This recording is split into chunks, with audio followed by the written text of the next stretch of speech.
एक राजा था। उसके 3 बेटे थे और तीनों बेटों की 3 बहुएं थीं। एक दिन राजा शिकार को गया। वहां उसे शनिचर देवता मिला। वह राजा से बोला, राजा राजा, मैं तेरे घर अभी आऊं या साल भर बाद? राजा ने कहा, मैं कल अपने बहू बेटों से सलाह करके तुम्हें बताऊंगा। शनिचर ने कहा, अच्छी बात है। राजा अनमना होकर घर लौटा तो बड़े बेटे ने पूछा, पिताजी आप उदास क्यों हैं? राजा दुखी होकर बोला, बेटा आज मुझे शनिचर मिला था। पूछता था कि अभी आऊं या साल भर बाद। मैंने कह दिया कि अपने घर वालों से पूछकर जवाब दूंगा। बड़ा राजकुमार बोला, ठीक किया पिताजी। कल जब वह पूछे तो कह दीजिए कि साल भर बाद आए। दूसरे और तीसरे बेटे ने भी साल भर बाद ही आने का समर्थन किया। राजा ने सोचा, चलो साल भर के लिए तो आफत टली। राजा अपनी छोटी बहू को बहुत प्यार करता था, इसलिए उसने सोचा कि उससे भी चलकर पूछ लिया जाए। छोटी बहू के सामने जब यह बात कही तो वह बोली, पिताजी जब शनिचर को आना ही है तो साल भर बाद के लिए क्यों कहा जाए? जो कुछ विपदा आएगी उसे सहना ही पड़ेगा। इसलिए मैं तो कहती हूँ कि देर करने से क्या लाभ है। जाकर उससे कह दीजिए कि अभी आ जाए। राजा को छोटी बहू की बात जंच गई और वह शनिचर की तलाश में निकल पड़ा। शनिचर तो जंगल में बैठा उसकी प्रतीक्षा कर ही रहा था। राजा को देखते ही बोला, कहो महाराज, क्या निश्चय किया? राजा ने उत्तर दिया, भैया निश्चय क्या करना है, तुम्हें आना तो है ही, इसलिए अब भी आ जाओ। शनिचर बड़ा प्रसन्न हुआ। राजा का घर पहुंचना था कि वहां शनिचर का डेरा तन गया। हाथी घोड़े, फौज फर्रा सब बिक गया, खजाना लुट गया और राजा इतना कंगाल हो गया कि पेट को रोटी मिलनी भी दूभर हो गई। अपने देश में भीख भी कैसे मांगता। उसने सोचा कि अब यहां से चल देने में ही खैर है। राजा रानी, तीनों बेटे और तीनों बहुओं को लेकर परदेश को निकल पड़ा। चलते चलते वे एक शहर के पास पहुंचे। भीख कभी मांगी होती तो मांगते। चिंता में वे सब पेड़ के नीचे बैठ गए। भूख के मारे प्राण सूख रहे थे और पास में फूटी कौड़ी भी नहीं थी। छोटी बहू की मां ने उसे विदा करते वक्त 7 लाल दिए थे। वे उसने अभी तक छिपा रखे थे। अब उससे न रहा गया और एक लाल निकालकर उसने अपने ससुर के हाथ पर रख दिया। बोली, पिताजी चिंता करने से क्या बनेगा, ये लाल ले जाइए और किसी सेठ के यहाँ गिरवी रखकर खाने पीने का सामान ले आइए। कुछ दिन तो कट ही जाएंगे। राजा लाल लेकर चला गया। न वावा आए न घंटा बाजे। छोटी बहू ने दूसरा लाल अपने बड़े जेठ को दिया, पर वह भी न लौटा। इसी तरह दूसरा जेठ और उसका पति भी लाल लेकर चंपत हो गए। अंत में 5वां लाल उसने सास को दिया, पर वह ही क्यों लौटती। उसकी भी नीयत बिगड़ गई। अब उसके पास बचे 2 लाल, वे भी उसने एक एक करके अपनी जेठानियों को दे दिए। गरीबी में स्वार्थी हो जाना कोई असंभव बात नहीं है। वे दोनों भी उसे जंगल में असहाय छोड़कर चलती बनी। छोटी बहू के पास अब कुछ भी नहीं था। वह बड़ी घबराई और भगवान से कहने लगी कि मैं क्या जानती थी कि सभी मुझे जंगल में इस तरह भटकने को छोड़ जाएंगे। अब तू ही मेरा सहारा है, चाहे मार चाहे तार। रोते रोते उसे एक तरकीब सूझी। उसने क्या किया कि एक राजकुमार का भेष बनाया और उस नगर के राजा के दरबार में गई। राजा ने जब उसे देखा तो उसकी सुंदरता से उसकी आंखें चुंधिया गईं। सोचा कोई राजकुमार मुसीबत का मारा है। पूछा, कुमार तुम कौन हो और यहाँ क्यों आए हो? राजकुमार ने उत्तर दिया, महाराज मैं एक परदेसी हूँ और नौकरी की तलाश में आपके दरबार में आया हूँ। राजा ने पूछा, पर काम क्या करोगे? राजकुमार बोला, महाराज ऐसा काम करूंगा जो आपके दरबारियों में से कोई भी ना कर सके। राजा बोला, तनख्वाह क्या लोगे? राजकुमार ने कहा, 1,00,000 टका रोज। राजा ने मंजूरी दे दी, क्योंकि उसने सोचा कि काम भी ऐसा जोखिम का करेगा जो कोई न कर सके। राजा ने उस दिन से उसका नाम लखटकिया रख दिया। लखटकिया मन ही मन बहुत खुश था, क्योंकि वह सोचता था कि न कोई असंभव काम होगा और न मेरी जरूरत पड़ेगी और 1,00,000 टके मेरे रोज सीधे हो जाएंगे। लखटकिया बोला, महाराज मेरी एक शर्त और है। राजा बोला, उस शर्त को भी कह डालो। लखटकिया ने कहा, मैं आपके दरबार में रोज हाजिरी चजाने नहीं आऊंगा। जब आपका काम पड़ेगा तभी आपकी सेवा में हाजिर हो जाया करूंगा। राजा ने कहा, मंजूर, बस अब क्या था, लखटकिया एक खूब बढ़िया महल में रहने लगा। उसके चारों ओर दास दासियों का जमघट लग गया, पर अंदर जाने की किसी को इजाजत नहीं थी। बड़े बड़े राजा उसके सामने मात खाने लगे। काम न धाम, सारे दिन चैन की बंसी बजती। एक दिन की बात, आधी रात को छत पर किसी स्त्री का भयानक चीत्कार सुनाई दिया। आवाज बढ़ती ही गई, पर कोई भी छत पर जाने की हिम्मत न कर सका। राजा ने हुक्म दिया, लखटकिया को बुलाओ, वह पड़ा पड़ा ऐश करता है, किस दिन काम आएगा। लखटकिया तुरंत राजा के सामने पहुंचा और सिर झुकाकर बोला, महाराज क्या आज्ञा है सेवक को। राजा ने कहा, जरा पता तो लगाओ कि महल की छत पर कौन स्त्री डकरा रही है। लखटकिया का स्त्री हृदय एक बार ही कांप उठा, पर वह अपनी कमजोरी कैसे दिखाता। नंगी तलवार लेकर, भगवान का भरोसा कर, वह छत पर जा पहुंचा। देखता क्या है कि एक मरा हुआ बालक अधर में लटक रहा है और एक डायन उछल उछल कर उस तक पहुंचने की कोशिश कर रही है। उसका हाथ बालक तक पहुंचने में कुछ ही दूर रह जाता था, इसीलिए वह चिल्ला चिल्ला कर रो रही थी। हिम्मत करके लखटकिया ने पूछा, माई तुम आधी रात में इस तरह क्यों रो रही हो। रोते रोते उसने उत्तर दिया, बेटा यह बालक मेरा एक लौता बेटा है। मैं अंतिम बार इसे जी भरकर हृदय से लगाना चाहती हूँ, पर क्या करूं, कब से कोशिश कर रही हूँ, मेरा हाथ ही नहीं पहुंचता। लखटकिया उसे समझाते हुए बोला, माँ शांति रखो, मैं नीचे लेट जाता हूँ, तुम मेरे ऊपर खड़ी हो जाओ। जरा सी तो कसर है, मेरे ऊपर खड़ी होकर बच्चे तक पहुंच जाओगी। लखटकिया नीचे लेट गया और डायन उसके ऊपर खड़ी हो गई। बजाय बच्चे को छाती से लगाने के, वह उसका कलेजा निकाल कर खाने लगी। लखटकिया तो पहले से ही सतर्क था, वह जानता था कि दाल में कुछ काला है। उसने तलवार का ऐसा वार किया कि डायन का एक पैर कट गया और वह नीचे गिर पड़ी। जैसे ही उठकर वह लदर पदर लंगड़ाती हुई भागी कि उसका चीर लखटकिया के हाथ में आ गया। आधा चीर फटकर लखटकिया के हाथ में रह गया। डायन गायब हो गई और उसके साथ उसका रोना भी। लखटकिया काम पूरा करके अपने महल में गया और रातों रात उसने उस चीर की एक चोली सी डाली। घर में आकर लखटकिया स्त्री का वेश बना लेता था। उसने यह मशहूर कर रखा था कि घर में मेरी बहू रहती है, किसी को उसके घर में घुसने का हुक्म नहीं था। एक दिन क्या हुआ कि राजा की नाई चोरी चोरी वहां पहुंच गई। लखटकिया स्त्री के वेश में था। वह उससे निगाह बचाकर चलते समय खूंटी पर से लखटकिया की चोली चुरा कर ले गई। राजा के महल में आकर उसने वह चोली राजकुमारी को दिखाई और बोली, देखो तो लखटकिया की बहू कैसे कैसे कपड़े पहनती है। पहनना तो दूर, ऐसा कपड़ा तुमने कभी आंख से भी न देखा होगा। तुम्हारे नौकर की घरवाली की यह मजाल के तुमसे भी चढ़ती पोशाक पहने। इतना सुनना था कि राजकुमारी खटपाटी लेकर पड़ रही। राजा ने उसे बहुत मनाया, पर वह न बोली। राजा ने फिर प्यार से कहा, बेटी तू इस तरह क्यों पड़ी है। अब तो हमारे राज्य में लखटकिया जैसा योग्य सेवक है, तू चाहे तो आसमान के तारे भी तुड़वा कर मंगा सकता हूँ। राजकुमारी ने चोली निकालकर राजा के सामने रख दी और बोली, लखटकिया की बहू कैसे अनमोल और अनोखे कपड़े पहनती है। मैं भी जब तक ऐसी चोली नहीं बनवा लूंगी अन्न जल ग्रहण नहीं करूंगी। राजा ने कहा, अरे यह भी कोई बड़ी बात है, ऐसी एक नहीं 1000 चोलियां बनवा लेना। बड़ी खुशामद के बाद राजकुमारी ने भोजन किया। राजा ने चारों दिशाओं में लोग भेजे, पर वैसा कपड़ा कहीं न मिला। अंत में लखटकिया की बारी आई।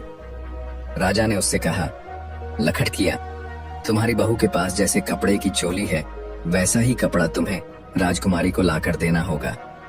अगर तुमने ऐसा नहीं किया तो समझ लेना कि तुम्हारा सर धड़ से अलग कर दिया जाएगा।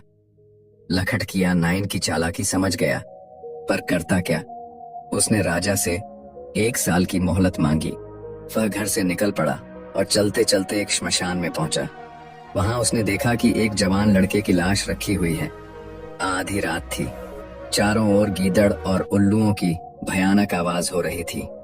राजा का हुक्म था कि लाश सवेरे से पहले न जलाई जाए। अब यही समस्या थी कि रात भर लाश की रखवाली कौन करे। लखटकिया तो जान हथेली पर रखकर निकला ही था। उसने जो लोग मुर्दा जलाने को आए थे उनसे कहा, भाई तुम लोग बेफिक्री से सो जाओ, मैं लाश को रात भर देखता रहूंगा। जब सब सो गए तो एक राक्षस लाश के पास आया। उसके हाथ में 2 लकड़ियां थीं। उसने एक लकड़ी मुर्दे के पायते रखी, एक सिरहाने, फिर पायते की लकड़ी सिरहाने रख दी और सिरहाने की पायते। इतना करते ही मुर्दा जिंदा हो गया। परंतु थोड़ी देर में राक्षस ने लकड़ियों के फेर बदल से उसे फिर मुर्दा कर दिया और अपनी लकड़ी उठाकर चल दिया। लखटकिया तो वहां ताक लगाए बैठा ही था। जैसे ही राक्षस लकड़ी उठाकर चला कि उसने ऐसा वार किया कि राक्षस की दोनों बाहें कटकर नीचे गिर गईं। डर के मारे राक्षस वहां से 9-2-11 हो गया। लखटकिया ने लकड़ियां उठाकर अपने पास रख लीं। सवेरा होते ही मुर्दे को जलाने की तैयारी होने लगी। लखटकिया ने सबको रोक दिया और राक्षस से मिली लकड़ियों की सहायता से मुर्दे को जिंदा कर दिया। सब लोग आश्चर्यचकित रह गए। राजा ने जब यह सुना तो वह दौड़ा आया और प्रसन्न होकर लखटकिया को आवा राज्य दे दिया और अपनी बेटी की शादी उसके साथ करने को तैयार हो गया। लखटकिया ने कहा, राजन, मैं एक बड़े भारी काम को पूरा करने के लिए घर से निकला हूँ। काम पूरा करके लौटूंगा तो अवश्य आपकी आज्ञा का पालन करूंगा। राजा का आशीर्वाद लेकर लखटकिया आगे बढ़ा। दर मंजिल दर मुकाम, दर मंजिल दर मुकाम। वह चलते चलते एक घने जंगल में पहुंचा। थक कर चूर हो गया था। सामने उसे एक मकान दिखाई दिया। सोचा वहीं जाकर आराम करूंगा। वह मकान भी निराला था, न खिड़कियां थीं न दरवाजे। लखटकिया निराश होकर इधर उधर चक्कर काटने लगा, पर कहीं से उसे घर में घुसने की जगह न मिली। शाम को छत पर से एक लड़की झांक रही थी। लखटकिया को देखकर बोली, ऐ आदमी के बच्चे, तू यहाँ कहाँ? भाग जा यहाँ से, मेरे माँ बाप आते होंगे, वे तुझे जिंदा खा जाएंगे। लखटकिया बोला, देवी, जो कुछ होगा उसके लिए मैं तैयार हूँ। मेरे लिए तो सब तरफ ही मीत है। अगर तुम्हारे माता पिता के हाथ मेरी मौत लिखी है तो मुझे कोई चिंता नहीं। मैं इतना थक गया हूँ कि एक कदम भी आगे नहीं चल सकता। ये लड़की लखटकिया पर मोहित हो चुकी थी। वह उसके प्राणों की रक्षा का उपाय सोचने लगो। उसने लखटकिया को मक्खी बनाकर दीवार से चिपका दिया। थोड़ी देर बाद डायन और राक्षस आए और नाक से सूं सूं करते हुए बोले, बेटी, इंसान गंध आ रही है। लड़की बोली, पिताजी, बया हुआ है। आज आपको अपनी बेटी का भी विश्वास नहीं है। यहाँ मानव को तो हंसती ही क्या है। आपके डर से परिंदा भी नहीं फटक सकता। आप आदमी का शिकार करके आए दीख पड़ते हैं, इसलिए मानस गंध आपको नाक में रमम गई है। इतना सुनकर डायन और राक्षस दोनों लेट गए। डायन बोली, जिसने मेरा चीर खींचा है वह मुझे मिल जाए तो मैं उसे कच्चा ही चबा जाऊं। राक्षस बोला, और जिसने मेरे हाथ काटे हैं अगर मुझे मिल जाए तो टुकड़े टुकड़े कर डालूं। मक्खी बना हुआ लखटकिया यह सब सुन रहा था। हाय राम, आज तो वह अपने दुश्मनों के ही घर में आ फंसा है। वह समझ गया कि यह वही डायन है जो रो रही थी और यह वही राक्षस है जिसने मुर्दे को जलाया था। अब तो डर के मारे उसकी जान सूख रही थी। राम राम करके उसने रात काटी। सवेरे उठकर डायन और राक्षस शिकार को चले गए। लड़की ने लखटकिया को फिर आदमी बना दिया और बोली, तुम कितने सुंदर हो, मैं तुमसे विवाह करना चाहती हूँ। लखटकिया बोला, कैसी असंभव बातें करती हो। भला तुम्हारे माता पिता मुझे जीवित छोड़ सकते हैं, वे तो मुझे कच्चा ही चबा जाएंगे। लड़की बोली, तुम्हें नहीं मालूम कि वे मुझे कितना प्यार करते हैं। उन्होंने मुझे वचन दिया है कि मैं जिससे चाहूं विवाह कर सकती हूँ। वे उसे कभी कोई नुकसान नहीं पहुंचाएंगे। लखटकिया बोला, पर मैं तो उनका दुश्मन हूँ। लड़की ने कहा, कोई भी क्यों ना हो, वे वचन से बंधे हैं। वे मेरे पति का अहित नहीं कर सकते। बोलो, अब क्या आपत्ति है? लखटकिया चक्कर में पड़ गया। बोला, परंतु मैं अभी विवाह नहीं कर सकता। मैं एक कठिन काम पूरा करने को घर से निकला हूँ। उसे पूरा करने के बाद ही विवाह कर सकूंगा। लड़की बोली, वह क्या काम है? लखटकिया ने कहा, मुझे तुम्हारी माँ का चीर चाहिए, क्या तुम दिलवा सकती हो? लड़की बोली, तुम तो बड़े ही भोले हो, जब मुझे ब्याह देंगे तो क्या तुम्हारी मनचाही चीज नहीं दे सकेंगे? देखो, मैं एक बात तुम्हें बताती हूँ, जब मेरे माता पिता मुझे तुम्हारे साथ विदा करेंगे तो वे तुमसे कहेंगे जो चाहे सो मांग लो। तब तुम बांसुरी और उड़न खटोला मांग लेना। लखटकिया बात काटते हुए बोला, पर मुझे तो चीर चाहिए, मैं बांसुरी और उड़न खटोले का क्या करूंगा? लड़की ने कहा, अरे तुम तो बात समझने से पहले ही ले उड़े। वह बांसुरी मामूली बांसुरी नहीं है, वह जादू की है। अगर उस बांसुरी को चिथड़े गुदड़ों पर भी फिरा दोगे तो जैसा चीर तुम चाहते हो वैसा ही बन जाएगा। लखटकिया बड़ा प्रसन्न हुआ। डायन और राक्षस के लौटने पर लड़की ने फिर लखटकिया को मक्खी बना दिया। डायन बोली, बेटी आज तू कुछ उदास सी दिखाई दे रही है। लड़की ने कहा, नहीं तो, ऐसा तो कुछ भी नहीं है, पर आप नाराज ना हो तो मैं एक बात कहूं। डायन बड़े प्यार से बोली, वेधड़क होकर कह, तेरे लिए तो मैं असंभव को भो संभव कर सकती हूँ। राक्षस बोला, हाँ बेटी, डर किस बात का है, तुमसे प्यारा हमारे लिए है ही कौन। आश्वासन पाकर लड़की ने कहा, माँ आपको अपने वचन की बात याद है ना? डायन ने कहा, वही तो कि तू जिससे चाहेगी विवाह कर सकेगी और हम लोग उसे कोई कष्ट न पहुंचाएंगे। लड़की ने कहा, हाँ मैं ऐसा करूं तो आप उसे मारेंगे तो नहीं?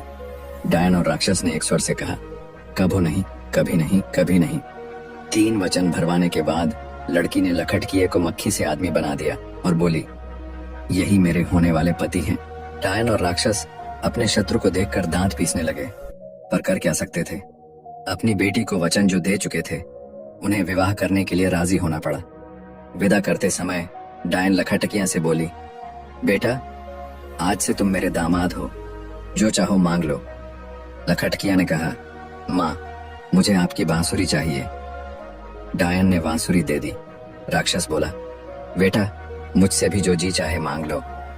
लखटकिया ने उससे उड़न खटोला मांग लिया और बहू को उड़न खटोले में बिठाकर उसी राजा के नगर में आया जिसका बेटा जिंदा किया था। वहां से भी राजकुमारी को साथ लिया और उसी नगर में जा पहुंचा जहां नौकरी करता था। सारे नगर में लखटकिया के लौटने का शोर मच गया। लखटकिया ने राजा से कहला भेजा कि शहर भर के चिथड़े गुदड़े बाहर मैदान में जमा करवा दें और राजा साहब सबको लेकर वहां तमाशा देखने आ जाएं। राजा के हुक्म की देर थी। देखते देखते चिथड़ों का ढेर लग गया। लोग वहां तमाशा देखने को उमड़ पड़े। लखटकिया ने जैसे ही चिथड़ों के ऊपर बांसुरी घुमाई कि थान के थान उसी तरह के चीर के बनते चले गए। लखटकिया ने एक थान राजा को भेंट किया और बाकी सब लोगों में बांट दिए। लोग लखटकिया की प्रशंसा करने लगे और राजकुमारी तो खुशी के मारे सुध बुध ही खो बैठी। राजा ने प्रसन्न होकर राजकुमारी का विवाह लखटकिया के साथ पक्का कर दिया। लखटकिया ने कहा, महाराज मैं राजकुमारी के लिए एक बहुत सुंदर महल बनवाना चाहता हूँ। महल बन जाने के बाद ही मैं शादी करूंगा। राजा मान गया और महल बनाने के लिए उसने दूर दूर से मजदूर बुलवाए। लखटकिया ने देखा कि उनमें उसके सास ससुर, जेठ जेठानी और पति भी मौजूद हैं। उसे बड़ा दुख हुआ। लखटकिया को किसी ने भी नहीं पहचाना। लखटकिया ने हुक्म दिया कि आज शाम को इन 7 मजदूरों को छुट्टी के बाद रोक लिया जाए। वे घबराए कि अब और क्या मुसीबत आने वाली है। ईंट और गारा ढोते ढोते तो सारी कमर टूट गई है। अब शनिचर देवता और न जाने क्या असर दिखाएंगे। लखटकिया ने देखा कि ससुर, जेठ और उसके पति की दाढ़ी और बाल बढ़े हुए हैं। चेहरे पर झुर्रियां पड़ गई हैं। मजदूरी करते करते हाथों में ठेकें पड़ गई हैं। पैरों में बुरी तरह विवाहें फट रही हैं। उसकी आंखों में आंसू आ गए। उसने उनकी हजामत बनवाई और अच्छे अच्छे कपड़े पहनने को दिए और उनसे बिना काम लिए मजदूरी देने का आदेश दे दिया। बाद में उसने अपनी सास को हुक्म दिया कि तुम अंदर जाकर मेरी बहू की सेवा टहल करो। महल के अंदर तो वह स्त्री वेप में रहता ही था।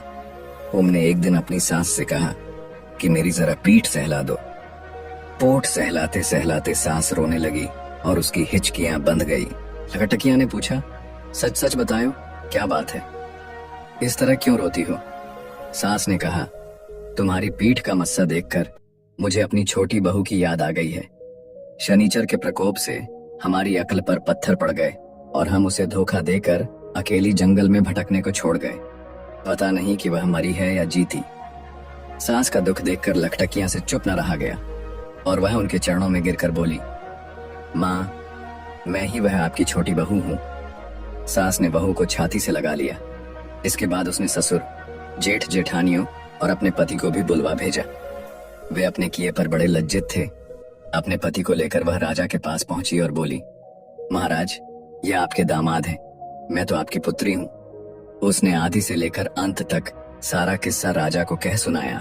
राजा ने राजकुमार के साथ अपनी बेटी का ब्याह कर दिया और आधा राज्य दे दिया। जिन 2 बहुओं को लखट किया अपनी बहू बनाकर लाया था, वे भी छोटे राजकुमार की रानियां बनी। छोटा राजकुमार अपनी 4 रानियों और अपने परिवार को लेकर अपने राज्य में लौट आया। इसी समय 1 वर्ष पूरा हो गया और शनिचर घबराकर भाग गया। राजा सोकर उठे तो सब ठाठ पहले ही जैसे हो गए। सब लोग सुखपूर्वक रहने लगे। दोस्तों, आपको ये कहानी कैसे लगी कमेंट करके जरूर बताइए। वीडियो अच्छी लगी है तो लाइक एंड शेयर करें। ऐसे नई कहानी के लिए चैनल को सब्सक्राइब जरूर करें। आपको किसी तरह कहानी पसंद है हमें जरूर बताइए, ताकि हम उसी तरह की वीडियो लेकर आएंगे।